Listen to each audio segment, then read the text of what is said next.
15 kilo வச்சுக்கீங்களா? வட்டஜாலம் மட்டும் வந்து எந்தீங்க தயவு தப்பா நினைக்கிறாங்க. சரியா உட்காருங்கண்ணா.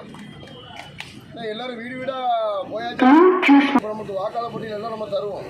தரமதி இந்த வாக்காளர் பட்டியலை கொண்டு போய் நீங்கள் அந்த பூத்துக்கு முன்னாடி எத்தனை டேபிள் இதெல்லாம் டேபிள் 3 பேர் உட்கார வச்சிடும். நீங்கள் உட்கார வச்சுட்டு பூத்து இப்போ நிறைய பேர் கொடுக்கல. அவங்க வரும்போது டக்குனு சுற்று அடித்து நம்ம ஒரு சீட்டு வச்சுருக்கோம்.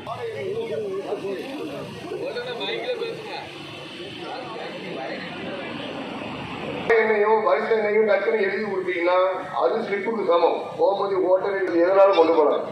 மெயினா நான் பூ சொன்ன மாதிரி தான் சொல்றேன். பூத்துல இருக்க மொழி அவங்க நல்லதே செஞ்சாலும் கேள்வி கேளுங்க.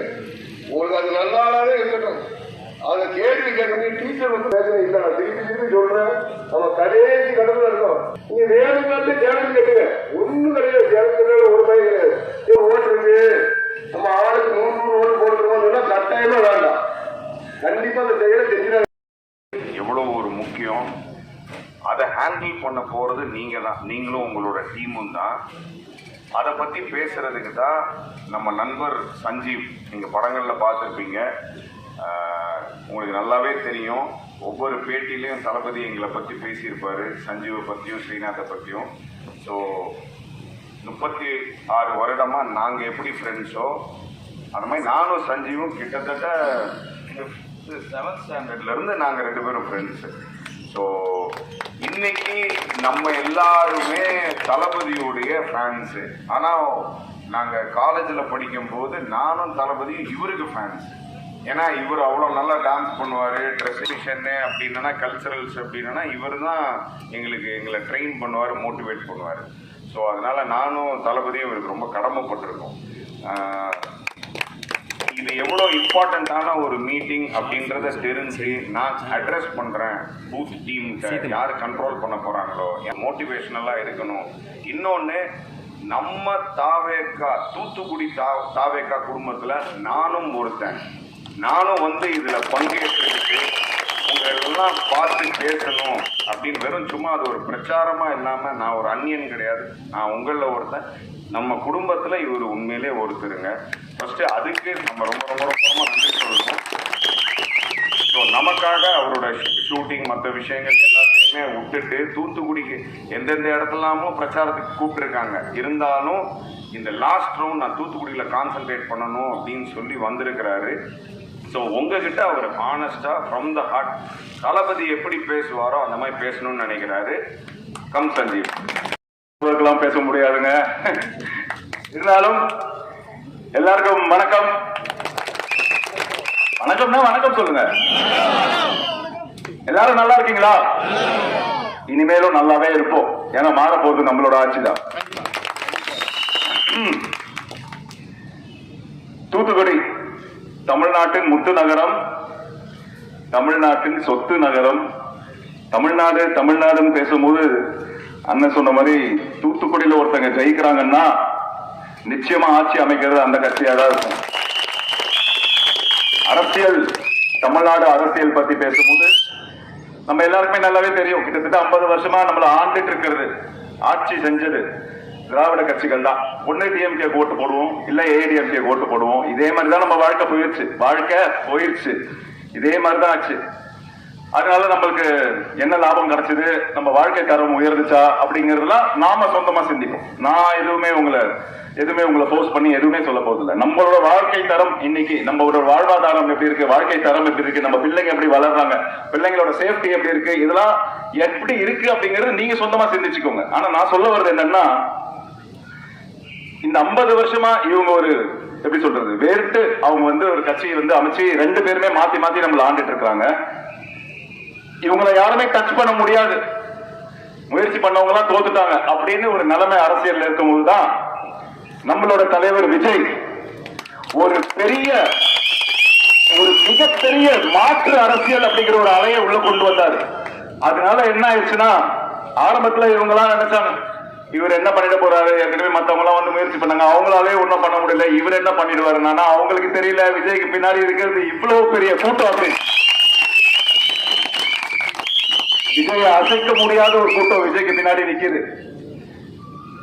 அவங்க எல்லாருமே நினைச்சாங்க, மத்த கட்சிகள் எல்லாருமே நினைச்சாங்க விஜய் பின்னாடி இருக்கிறது ரசிகர் கூட்டம், ஆதரவாளர்கள், ரசிகர் மன்றத்துல இருந்து வந்தாங்க அப்படின்னு நினைச்சிருக்காங்க. ஆனா அவங்களுக்கு எல்லாம் தெரியாது உண்மை என்னன்னா விஜய் பின்னாடி நிக்கிறது ஒரு அரசியல் ராணுவம்.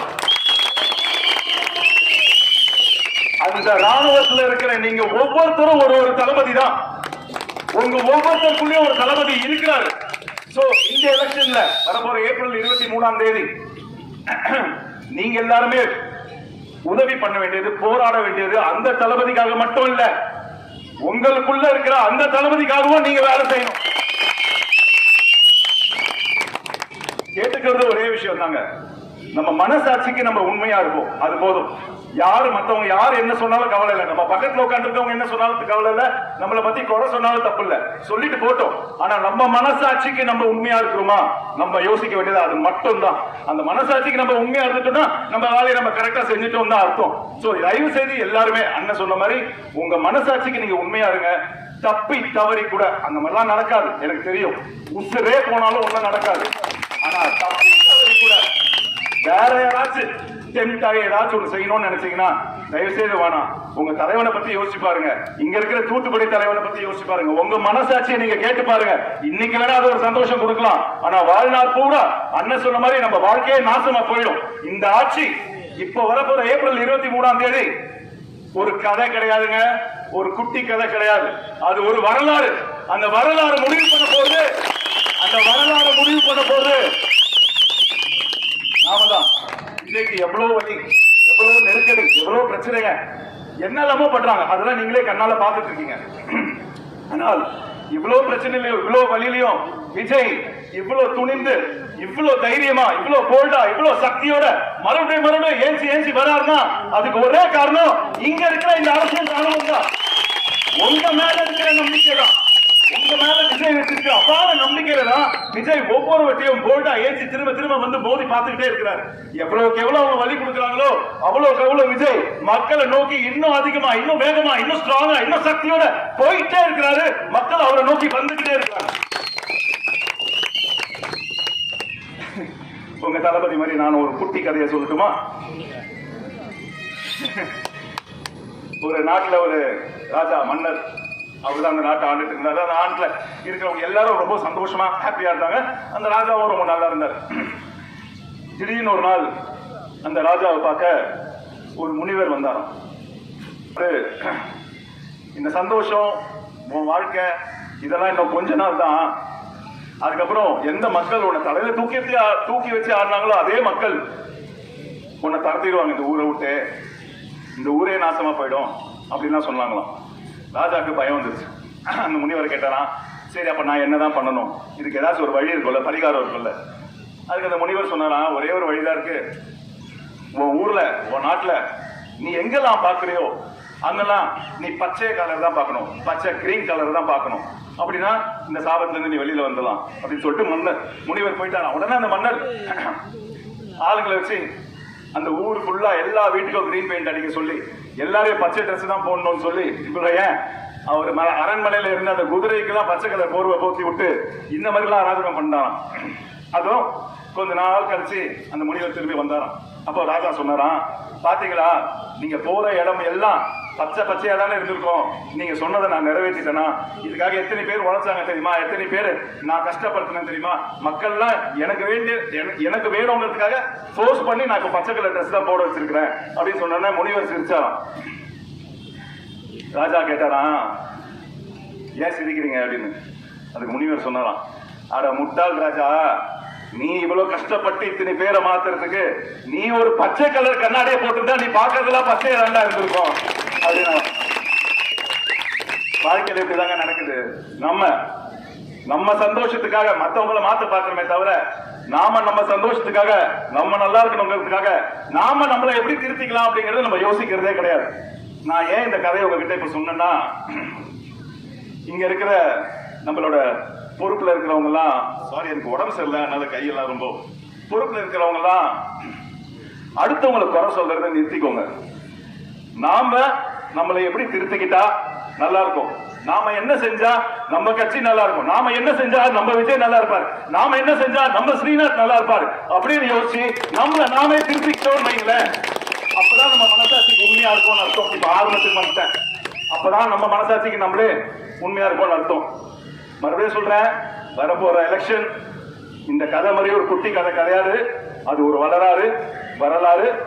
அந்த வரலாறை எழுத போறது நாம தான். சோ தயவு செய்து எல்லாரும், விஜயின் தளபதிகளே, தயவு செய்து எல்லாரும் சின்சியரா இருங்க. தூத்துக்குடியில நம்ம தாவைக்கா தான் ஜெயிக்கணும். ஜெயிக்குமா? நம்ம எல்லாம் சின்சியரா இருக்குமா? நான் சொல்றது மறுபடியும் திருப்பி சொல்றீங்களா? நல்லது நடக்கும், நல்லதே நடக்கும், நல்லது மட்டும் தான் நடக்கும். கான்பிடண்டா இருங்க. தேங்க்யூ.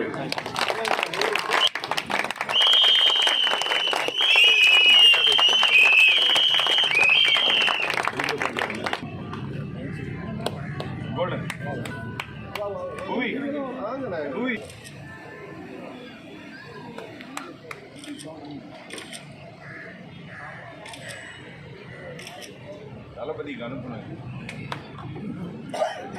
ஓகேவா? இப்போ